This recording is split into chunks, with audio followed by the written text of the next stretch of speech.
What if the world was ending and only you had the instructions to survive? Would you follow them? Or would you ignore them? Well, in today's story, one man chose to follow God's instructions, and he saved himself and his family and all living things from being wiped out. But before we dive into the story, make sure to subscribe for more amazing videos. Genesis chapter 6, verses 5 to 7. Then the Lord saw that the wickedness of man was great in the earth, and that every intention of the thoughts of his heart was only evil continually. And the Lord was sorry that he had made man on the earth, and he was grieved in his heart. So the Lord said, I will wipe out man whom I have created from the face of the earth, both man and beast, and creeping thing and birds of the air, for I am sorry that I have made them. Now, this is a pretty intense opening to our story. Right away, we see that the world is not a good place. It's corrupt and wicked. People are doing evil things. In fact, they're doing so much evil that God regrets even making humans in the first place. That's how bad things have gotten. Genesis 6, verses 8 to 9. But Noah found grace in the eyes of the Lord. Now, this is a big contrast from everything else we've heard. Here we're introduced to Noah, who's one man that God has not yet wiped out. In fact, he says that Noah found grace in God's eyes. So what does this mean? This means that Noah must have been different from everyone else. Instead of being wicked, he must have been righteous. Instead of doing evil, he must have been doing good. And because of that, God chose to spare him. Genesis 6, verse 14. Then the Lord said to Noah, Make yourself an ark of gopher wood. You shall make the ark with rooms, and you shall pitch it inside and outside with pitch. Now, this is where things get really interesting. God tells Noah to build a giant boat called an ark, and he tells him exactly how to make it. It's pretty huge.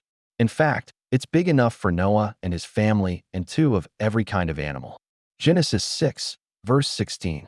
And this is the pattern of the ark which you shall make. The length of it shall be 300 cubits, the breadth of it 50 cubits, and the height of it 30 cubits. Now, this is a lot of work. I mean, building a boat that's almost 500 feet long is no easy task. But Noah must have moved quickly because not long after he started building it, the rain began. Genesis 7, verses 8 to 9. And they came into Noah to the ark, male and female, as God had commanded. Then the Lord shut the door behind him. And there they were, Noah and his sons, his wife and his sons' wives, with all the animals and the livestock, all of them gathered together in the ark. It was exactly as God had commanded him. Now, let's think about this for a second. Noah built this massive boat, but it's not just him and his family inside. He also got two of every kind of animal, like two of every kind of bird, two of every kind of dinosaur, and even two of every kind of bug. And somehow they all fit inside. But either way, when the last animal finally arrived, God closed the doors and the party began. Genesis 7, verse 11. In the 600th year of Noah's life, on the 17th day of the 7th month, on the same day, all the fountains of the great deep burst forth and the windows of heaven were opened. And it rained on the earth for 40 days and 40 nights.